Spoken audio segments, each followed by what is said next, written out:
Okay, we'll start in 2 minutes. Any queries from yesterday's session?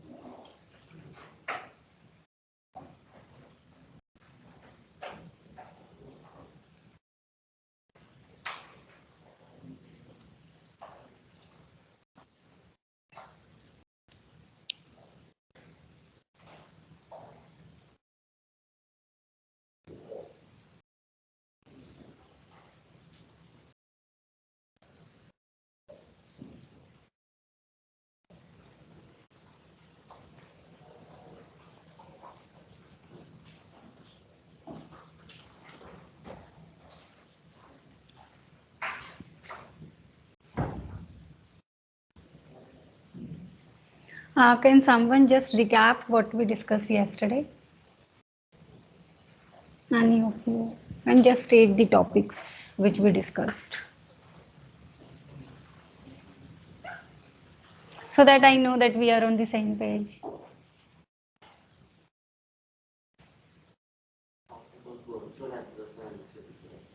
Okay, the difference between virtual address and physical address. Okay, what else? Cache memory. Memory hierarchy, okay.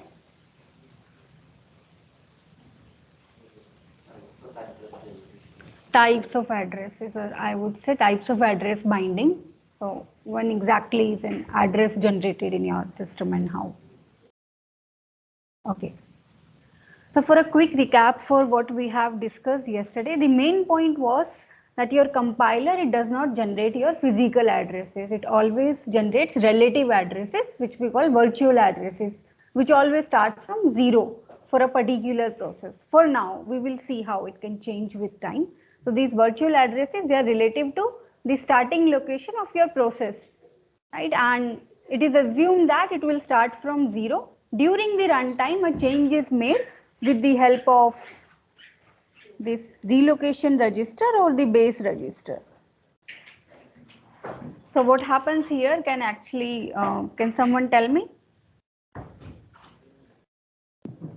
So it's not just for your C files. If you look at any executable on your system, it can be Microsoft Word, Notepad, or any other application. So whatever app is there in the assembly language instructions in the executable file, you will never have the physical addresses. What you will have is the virtual addresses, right, which will be bind to the physical address when CPU has to execute an instruction. So we discussed that whenever CPU it has to execute an instruction, what it finds is the logical address, right, in your machine language instruction, and it adds that logical address to your relocation or the contents of the base register to determine what is the actual address of that particular data in your memory. What does the base or the relocation register hold? Anyone?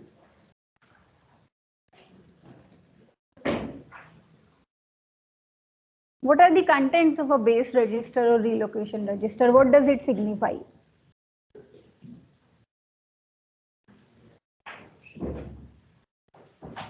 You should tell me this.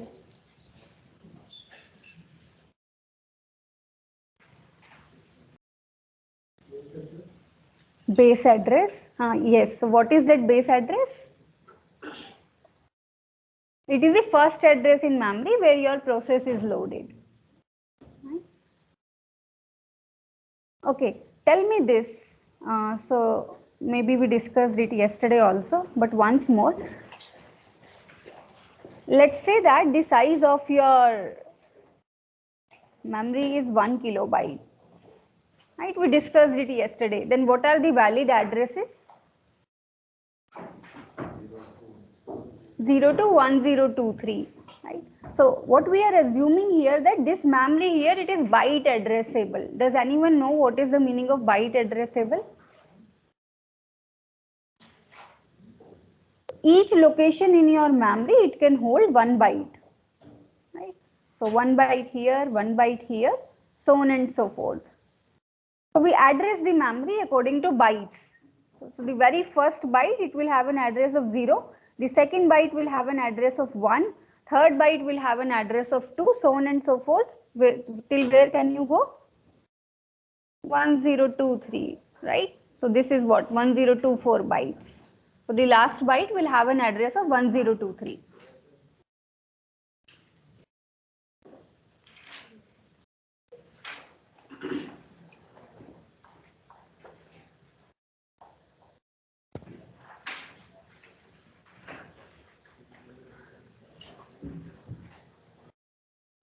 Okay.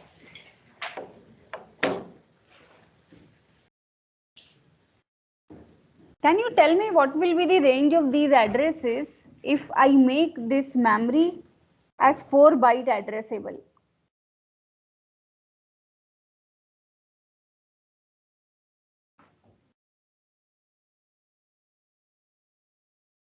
Two 56, right, or 255. So from 0 to 255, that will be the range. Okay. So whenever we look at the base address, what does the base address tell you? It tells you the very first address in your memory from where the process is loaded, where the process is loaded. Right? So that is your base address. You have no knowledge of base address till your process is loaded in the memory. So that's why your compiler, it generates virtual addresses, and whenever CPU it has to execute an instruction, it adds the contents of this base register. Base register holds this base address. It adds those contents to your logical address, which gives it the actual physical address in your memory. And we have one more register here. So this limit register, it is for safety. So whenever a virtual address is there, it is compared against the contents of this limit register. So limit register tells you what is the valid address range of your virtual addresses for a particular process. So first you do that check. If the address passes that check, then you add it to your physical address and then, add it to your base address, which gives you your physical address. Okay. So this kind of memory management, this kind of memory allocation to your process, it is called contiguous memory allocation. Why contiguous? So just like how your array has contiguous locations in your memory, similar to that. So your entire process, it will be there at one place in the memory as a single block, you can say. Okay. In this contiguous memory allocation, we have seen that with times there are holes which are created in the memory. So when you haven't booted the system, your entire memory is one big hole, and then when as processes come and leave this memory, you start having holes of varying sizes, right? So a hole can have any size. As you can see here, so you have three processes which were executing initially. When process 2 terminates, then this is a hole which is created, right? And then a process 4 starts, and the hole changes its size, it becomes smaller. So here you can have holes of any size, and that's why we have to take care whenever a new process comes, it will reside in which hole. Right? So it is similar to saying that, let's say, whenever you come to attend the class, you come in certain groups. A group can have any size. It can be a group of 2 people, it can be a group of 4 people, and all those people, they want to sit together. Right? Then you have to be very careful. So whether you find a space to sit or not, it depends on where the groups before you, they have taken place in the class, where they are sitting in the class. So as an example, assume that this first row is completely empty. So I have 6 places empty here, and let us say entire classroom is full after that, and at the end I have some 3 places which are empty, and then there are these 2 people which come as a group. So it's a good, and let's say those 2 people, they occupy the front row. Right, so they'll sit here. Although there is a space of 3 people at the back, later on, let's say a group comes which consists of 6 people, they won't get any space because now I don't have a contiguous space for 6 places. So that particular policy, it's called the first fit. So whenever a process comes, it just looks at wherever is the empty space. As soon as it finds an empty space, it resides there. And this empty space should be contiguous. The process cannot break itself into different parts and scatter it over the memory. That's why we discussed the second approach, which was the best fit. So best fit says that examine the entire classroom and take a place, right, where you can settle with minimum amount of space. Since there was this space of 3 people at the end, these 2 people which came, they should have taken a seat at the very end, right? So what does your best fit policy do? It tries to keep your system I would say compact, right? As tightly packed as possible. And when it tries to tightly pack the system, something like this can happen. So let us say there is a memory block which is empty, a hole of size 20 kilobytes, and then a process comes which requires 19 kilobytes. So this process is going to sit in the 20 kilobyte hole, and then you have that 1 kilobyte left empty. So you can have many such 1 kilobytes left empty in this particular policy at different places. So together it can be 10 kilobytes, but now when a new process comes, it cannot utilize those 10 kilobytes because they are not contiguous in your memory. So that is the problem with best fit. It generates very small holes which cannot be utilized. So that's why the third solution came, which was the worst fit. So the only objective of worst fit is to ensure that you do not have very small holes in the memory. And how can you ensure that? That you don't have very small holes? Whenever a process comes, you give it the biggest possible hole. Right? So small holes will be generated, but maybe later in time. What is the problem with that? So I'm always breaking up my big holes. So let's say a process comes which is big in size, it might not find any space because I'm not leaving big spaces in the system, big holes in the system.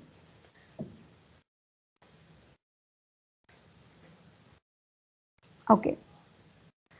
So whichever type of memory allocation policy you use, whether it is the first fit, best fit, or worst fit, you'll ultimately end up getting this kind of fragmentation, right? There will be small holes in the system which you'll not be able to utilize for a new process, for a new incoming process. What is the solution to this now?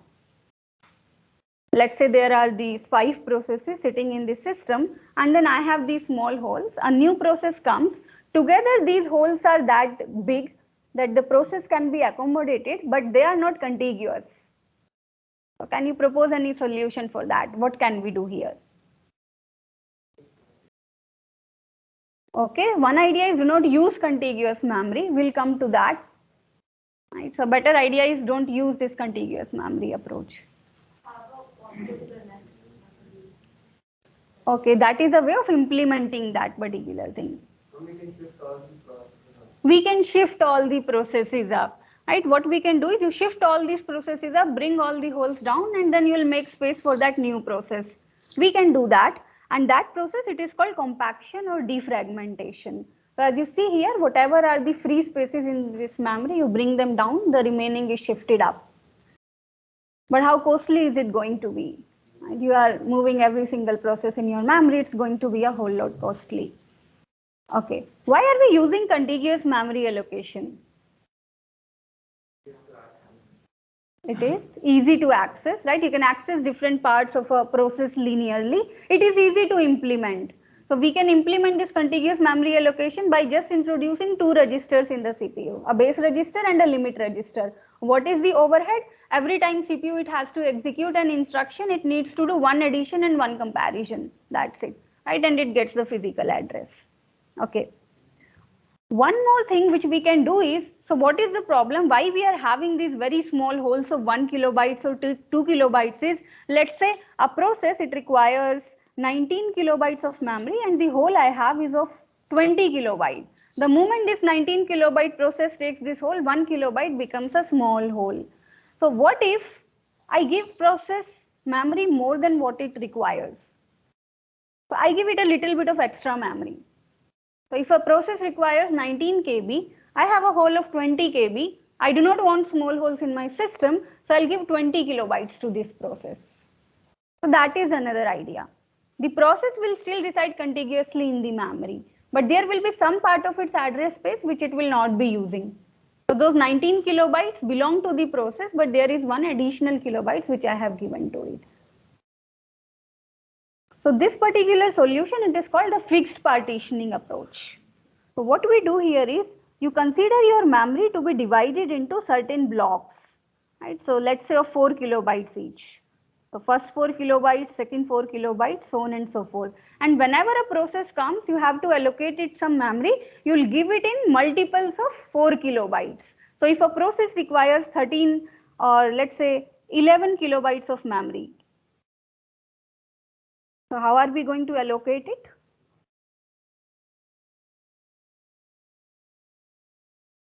Coming back here. Let's say this space is occupied. So this process, it can take 4 kilobytes here. P1, it can take 4 here, right? 8, and then it can take 3 here. Right? So the process actually requires this much of space. This amount of space is additional, which I am giving to this process. But what is the advantage? You won't have any small holes in the system. Whenever this process will leave, it will make all these 12 kilobytes empty. So you'll never have a hole which is less than 4 kilobytes in size. So that's an advantage here. But what is the problem? I have this much amount of memory which is wasted. So the process didn't require this memory. I have given it something more. So this is also fragmentation. This kind of fragmentation, we call it internal fragmentation. So when you are having varying size holes, so let's say here, right? So there was this wasted memory between the blocks. So we called it the internal fragmentation. Here you have some wasted memory which is within a particular block. So this is called internal fragmentation. In contiguous memory allocation, rather even in other memory allocations, we'll always have these problems of internal and external fragmentation, but we'll try to reduce them as much as possible. So on an average, if we talk about the external fragmentation here in this case, so 1/3 of the memory is externally fragmented, which means that for every 2 processes, you are actually wasting the memory which is close to the memory for 1 process. So that much of memory is wasted here. Okay, in this fixed partitioning, I think it's almost half the block size which is wasted on an average. Now I also might have problem in internal fragmentation. So look at this example here. So there are 4 processes, each of these processes require 3 megabytes of memory. And let's say my partitions are of 4 megabytes here. What will happen? So this process 1, it takes 3 kilobytes here. This 1 megabyte is wasted. This 1 megabyte is wasted. This is wasted. This is wasted. So 4 megabytes are not being utilized in memory.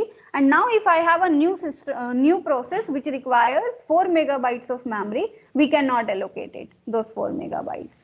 So fixed partitioning also have this problem. This is called internal fragmentation. Okay. So now we have seen that in contiguous memory allocation, quite a lot of memory is wasted. That is the first point. And what other disadvantages do we have? So it was not allowing us to share the memory. Right? There was no concept of sharing of memory between the 2 processes here. So now what we can do is, instead of so let me take this example. Assume that I'm just using this fixed size memory partitioning and I have something like this. Let's say my blocks are again of the size 4 kilobytes. Here there is some process which is taking 4 kilobytes. This 4 kilobytes is empty. Here again I have some process which is 4 kilobytes and this 4 kilobytes is again empty. Right? And then comes a new process which requires 8 kilobytes of memory. Right? I can still allocate it the memory because these 2 blocks of 4 kilobytes, they are not adjacent to each other. So now the idea is there a way we could just break this process down, the process of 8 kilobytes in 2 parts, 4 kilobytes each. The first 4 kilobytes goes and sits here, the second one goes and sits here. If we do that, we have to manage everything, how we are doing this entire process. And definitely now we have a problem. The entire process is not going to be together. So I cannot access this process linearly. So why would I do that? So it will add some, will it reduce efficiency? So there is something which is called 9/10 rule. Is anyone aware of that? So 9/10 rule says that whenever a process it is executing, most of the time it remains confined to only 1/10, it accesses only 1/10 of a particular data or particular instructions in your program. 90% of them are rarely used. It's mostly concentrates itself in that 1%. So if that is the case, we can have the memory which is allocated non-contiguously. Right? So there is no, I'm not going to anyhow access this entire process linearly. There is a particular part of this process which I'm going to access frequently. So it doesn't really matter whether the process it is present contiguously in the memory or not. So there comes the idea of what is called paging. Okay.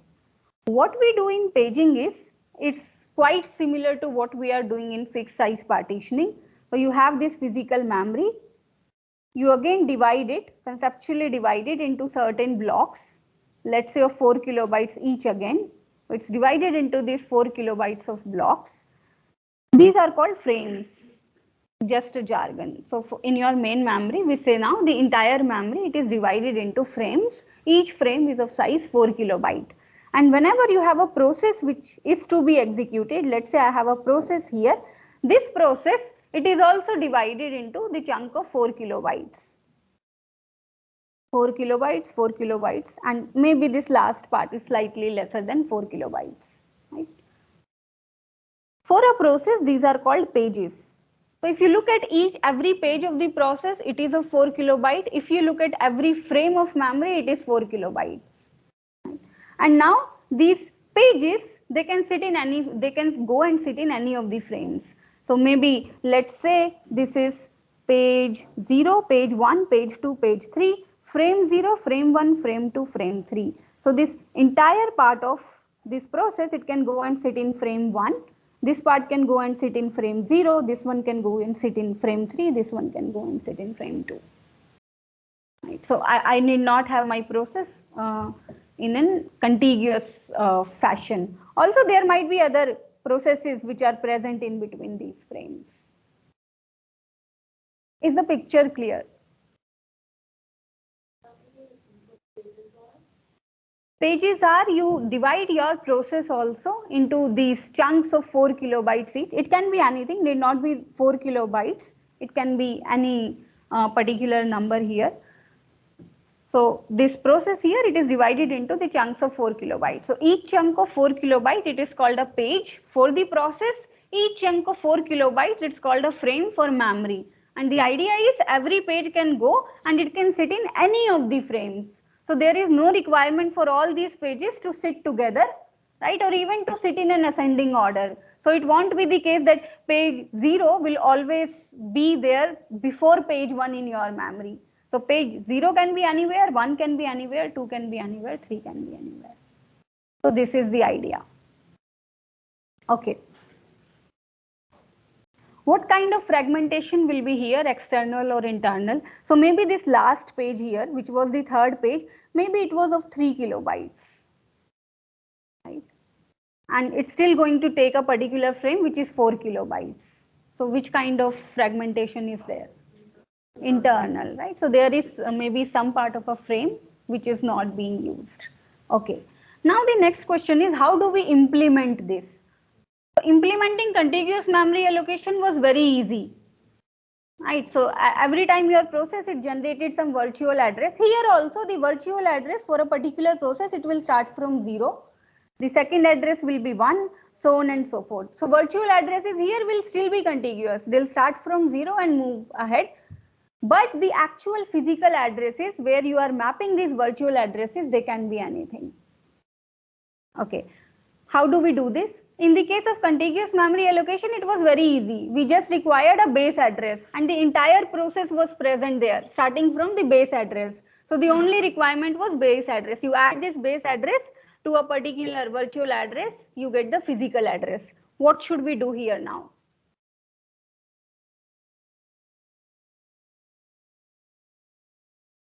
I don't know what a page table is.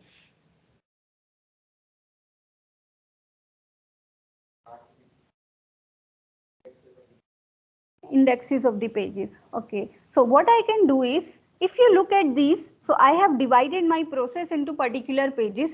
Can you see each page can be seen as a mini process, right? Every time what I need is, what is the starting address of this mini process? Just like your base register or the relocation register, which is the starting address for this particular page, which is the starting address for this particular page. So I need to know the starting addresses of all these pages in the memory. because they need not be contiguous. So maybe the starting address for this particular page in memory is 129. Let's say for this one is 11, for this one is 10, and let's say this one is 0, and let's say this one is some high number, right? So I need to have this mapping. What else do we need? So this mapping will tell me, okay, well, your page number 0, it is sitting in the frame number 129. Page number 1 is sitting in frame number 11. Page number 2 is sitting in frame number 0. Page number 3 is sitting in 1334. Right? How do we store that information? So previously we required one base register. We introduced one additional register in the CPU. This time we cannot introduce additional registers in the CPU because the number of registers will become equal to the number of pages. What if a process has 1000 pages? I cannot introduce 1000 CPU registers. So you can store this information in the form of an array, a simple array. So what that array will have? Let's say I have 10 pages in a particular process. So I just need an array of size 10. The first element of the array, it will tell me where the first page is sitting. So maybe the first page is sitting in frame number 12, second page is sitting in frame number 101, third one is sitting in frame number 0, so on and so forth. So I can maintain this information in an array. This array is nothing but a page table. Okay. Now tell me, assume that this array is given to you. It is formally called page table. This array is given to you, and the second thing which we need to talk about is how will you convert a virtual address to an actual physical address. Let's say I have the virtual address of 13 here. So this is a process, right? It is generating all these virtual addresses which are contiguous starting from 0 going to the size of the process -1, and it has spitted out a virtual address which is 13. How will you figure out the corresponding physical address?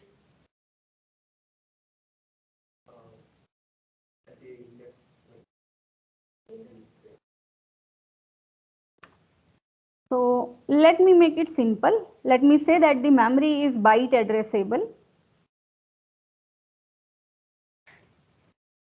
Right. And then let me say each page and each frame. So please note that the size of the page will always be equal to the size of the frame. Let's say each page or each frame is 4 bytes. So this is your process. So first 4 bytes 0, 1, 2, 3, they are in page 0. Byte numbers 4, 5, 6, 7, they are in page 1. Byte numbers 8, 9, 10, 11, they are in page 2. Byte number 12 and 13, they are in page 3. Right? What I am giving you is the virtual address. Process will only generate virtual address starting from 0. So the process, it has given you a virtual address 13. And I have to figure out what is the corresponding physical address in the memory. So this virtual address 13, it is sitting somewhere over here. Right. So I'm asking you, what computations will you do on this 13? What kind of addition, subtraction, multiplication, division or modulus will you do here? Right.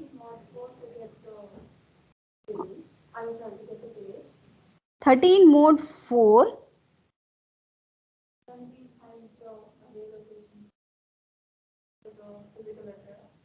Okay. So think about this. Will it be 13 mod 4 or will it be 13 divided by 4? Divided by 4. Right. So 13 by 4 here, it is 3. The page number is 3. So the idea is you divide this virtual address by what? Your page size or your frame size. That will give you the page number corresponding to that virtual address. And then you can go corresponding to that page number, you have the frame number here. So I'll actually know, okay, well, this is the frame for this corresponding page. It starts from here. What else do I need? The location within a particular page where that address is present, it is called offset. So you can be the second element in page number 3, second byte in page number 3. So that is the offset. How will you get the offset? That is the modulus. So 13 modulus 4, it will give you the offset, and 13 divided by 4, it will give you the page number. So what I'm going to do, once you get the page number, you see the corresponding frame number, you will get the physical address from where that particular page is loaded in the memory, and you just add the offset to that. You'll get the actual physical memory address. Any confusions here? See a lot. Okay, I'll repeat it. So how am I going to do the mapping? So see, what the CPU know is about the virtual address. Right? A virtual address is given to me. I need to map this virtual address to the physical address. So what I'm saying is, let's say the virtual address is VA. You divide this VA with the page size, which is going to be equal to the frame size. It will give you the page number. You divide it and you take the modulus. It will give you the offset. Remember what page number and offset is? You have this process which is divided in several pages. So page number is this one. So this page is 0, 1, 2, 3, 4, so on and so forth. Offset tells you with respect to the starting of that particular page, at what location you have that particular byte which you are trying to address. That is the offset. What I am going to do, once you get this page number, you look up the array in the page table, you look up that array of the page table, and that will tell you corresponding to this page number what is the frame number.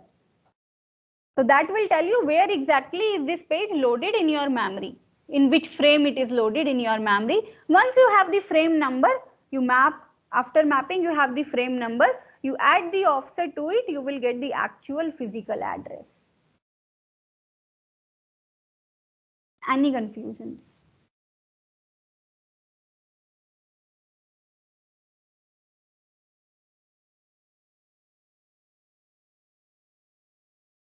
Okay.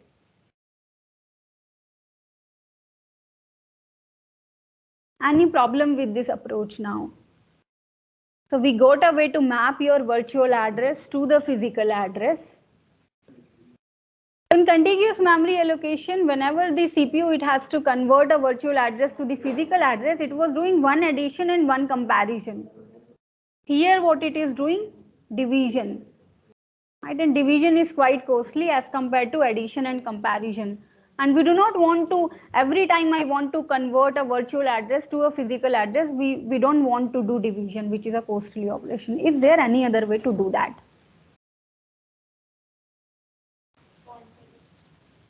Pointers, okay. What I'm asking you is there an easy way to do division? So let me make the question explicit.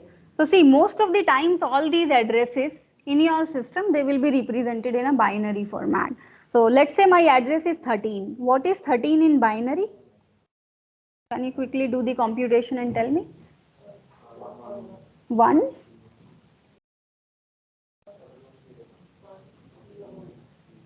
One 101. Okay. So this is my virtual address in binary, the 13 which I was converting to the physical address. How I was converting it? You divide this number, right, by your page size, you get the page number, and if you take the remainder, that gives you the offset. Okay.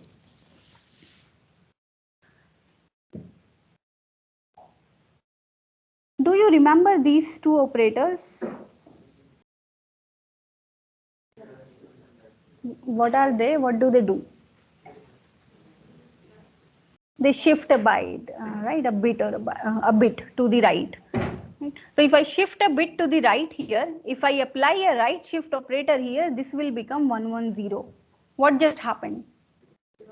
I have divided this by 2.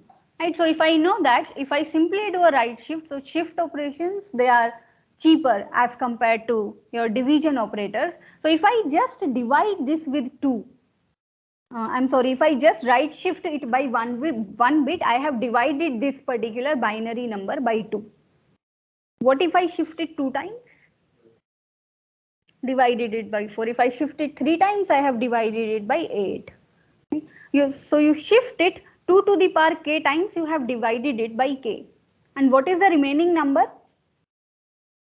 So let's say I shifted it one time right shift, I got 110, right? And this 1 is what was shifted. It is chucked out. What is this 1 here? It is, yes. So it is the remainder actually. So see, it is very similar to what happens in a decimal number system. Let's say I have a big number like 62365, right? So if I do a right shift on this, what will happen? This 5 will get lost. I will get 6236. What is this 6236? It is the quotient when you divide this number by 10. What is this 5? It is the remainder when you divide this number by 10. The same thing is happening with binary over here. Right? You make one right shift, you have divided this number by 2, right? And the remaining number, it is the remainder. The remaining part of the number is remainder. So we can use the same approach, but then we have to take care that this page size which you have, it should be in powers of 2. Only then you can use this concept of right shift and left shift. So if page size, it is of size 2, I'll just do one right shift. What I will get will tell me the page number and the remaining part will tell me the offset. So essentially what I'm saying is, let's say I have this big virtual address, let's say B0, B1, B2, B3, B4, so on and so forth. Right? If my page size, it is in powers of 2. So let's say my page size is again 2 raised to the power k. So some of these bits, they are representing the page number directly and some of these are representing the offset directly. I do not need to actually divide this number and do something. So if you look at this,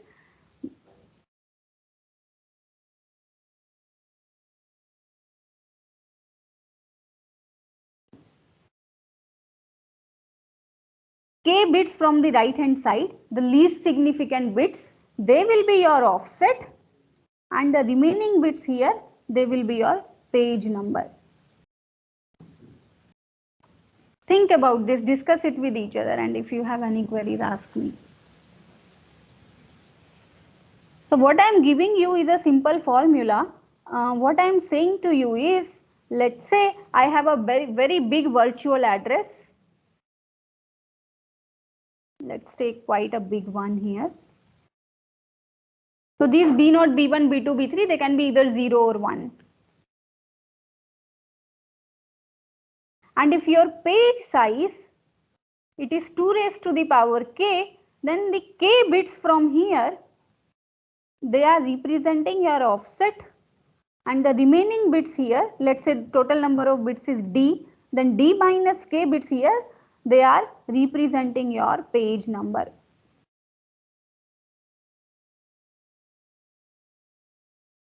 Take your time, think about it, and let me know if there is any query.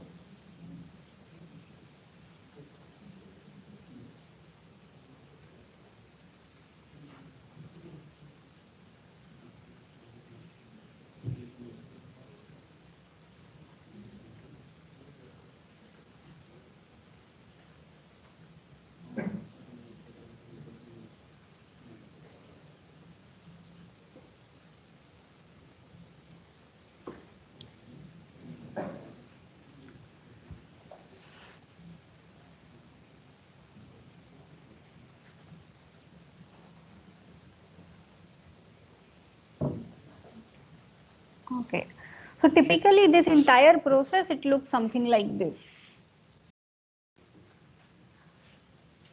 So whenever CPU, it gets a logical address, it looks something like this. So this is represented in binary here, right?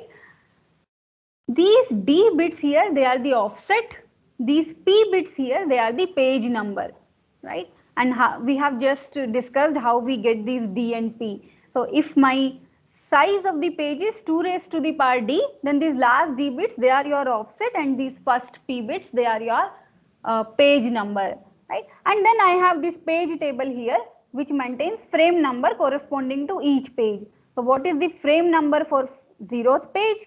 Frame number for first page, frame number for second page, frame number for third page, so on and so forth. So I have all the frame numbers here. So what I'll do, once I have this page number, I'll look up this page table. You get the frame number here. Once you have the frame number, you add it with the offset day, you will get the address in your physical memory. Okay. Now one interesting thing to note here is, if you look at this logical address here, it is not in any way bound to your physical address. So this logical address, it can actually be even greater than the size of your computer memory. You need not worry about that. So let's say the size of my computer memory is, let's say 2 gigabytes, and I have a process which is 4 gigabytes in size. This process, it can generate virtual addresses starting from 0 all the way up to 4 gigabytes minus 1, let us say. Right? But here I won't have any problem, because whatever page I have, it will be mapped to a particular frame, and the frame number can well be lesser than the page number. So I need not worry about the entire range of this virtual address here. A process, it can be very big, its virtual addresses might be running outside of the range of the physical addresses. Virtual addresses can be much bigger than the physical addresses. Because we have done this mapping, we need not worry about that. And this is what gives your entire process an illusion of I'm having a very big virtual memory.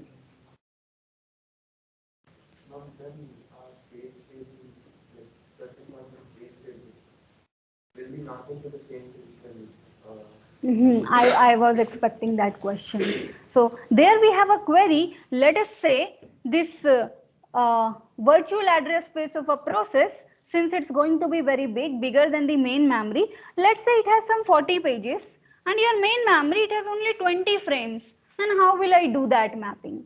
So we will come to that. We will discuss about that, what is happening in that case. Good that you raised this question.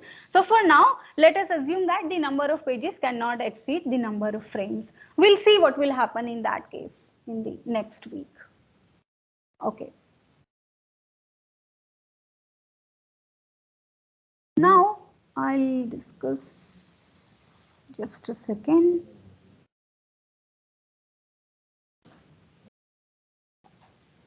Just turn this off. Okay, now let's look at how many memory accesses we are doing. Right. So the point is, every time CPU gets an address, it is going to look up into the page table, it's going to fetch the frame number, it's going to do all those computations, and then it gets the physical address. So let's start from the very first approach, and we will see how far away we have come in terms of how much time does it take for your CPU to access the memory. So the entire point is, CPU, it should be able to access, it should be able to fetch a data from your memory really fast. So assume the first case. Assume that the compiler itself, it was generating the physical addresses, the very first approach which we discussed. Now assume that one access to your main memory, it takes, let's say, 60 nanoseconds of time.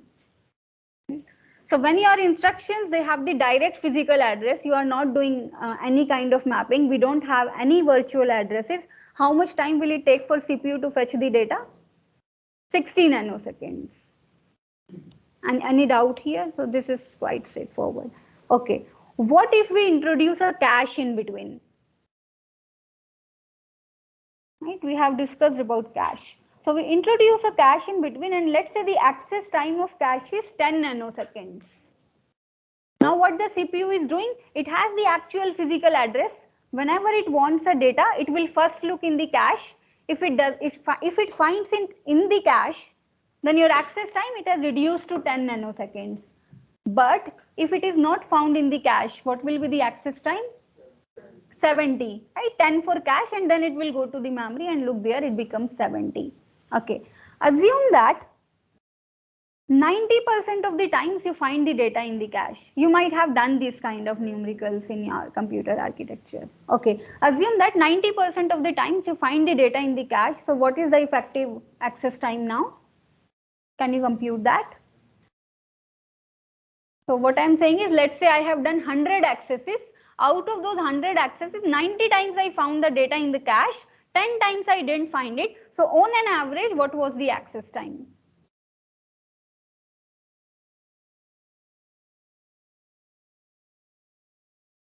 right? So it's again, how do we do it? So 90% of the time, it is just taking me 10 nanoseconds to fetch the data. Remaining 10% of the times, I'm looking in the cache, I didn't find it, and then I'm looking it in the main memory. What does it come to? So this becomes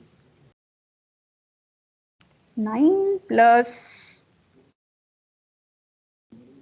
7, right? 16. Okay. Now when we were doing contiguous memory allocation, which was our first approach, what will be the effective access time there?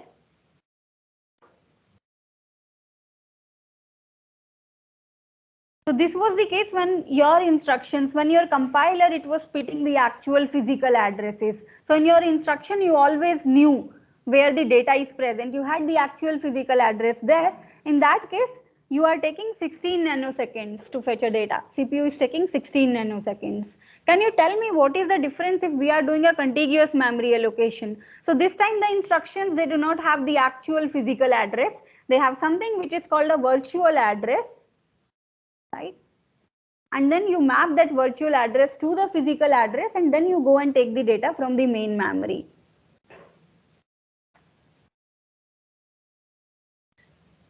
So will this change? Will it still be 16 nanoseconds? Will it be less or more? So for a while, let's assume that there is no cache to make it easy. So there is no cache as of now. Whenever you get a virtual address, what I'm doing, I'm going to add it to the contents of your base register. So what I should look for there? So CPU is getting the data from its registers. So that time is very small. So let's not account that. So if you do not account that time, it still remains the same. Right? Because whatever mapping you have to do from your physical address to the memory address, you are doing that with the help of your CPU registers, which does not increase any overhead. So still you can access your main memory without cache in 60 nanoseconds, with cache in 16 nanoseconds. Now, what happens when we are using paging? Again, assume that there is no cache and you are using paging to map a virtual address to a physical address. Accessing a memory takes 60 nanoseconds. So how much time will it take to fetch a particular data?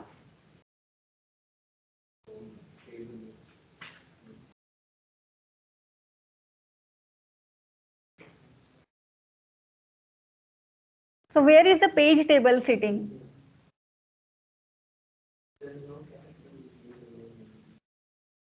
Yes. So page table, it is also sitting in the main memory. So every process has a page table. Please remember that every process has its own page table. So this page table, it is also sitting in the main memory in the kernel space. So most of the time your process control block, it has a pointer to your page table. Now whenever you have to access a particular data, you have to convert that virtual address to the physical address with the help of the page table. Then you get the physical address and then you go to that physical address and fetch the data. So how much time will it take? Twice, right? 120 nanoseconds. 60 nanoseconds to first look up for that particular page in the page table, for that particular frame in the page table, and then another 60 nanoseconds to actually go and fetch the data. So we have essentially increased our memory access time by twice by introducing page table. Although we are now using the memory more efficiently, but we have increased the time taken. So in the next lecture, we'll discuss about how we can reduce this time with the help of cache again. I see many blank faces today. Feel free to discuss with me if something is not clear or if you want me to repeat something. Okay, we'll end it here. Any queries, I'll take them up.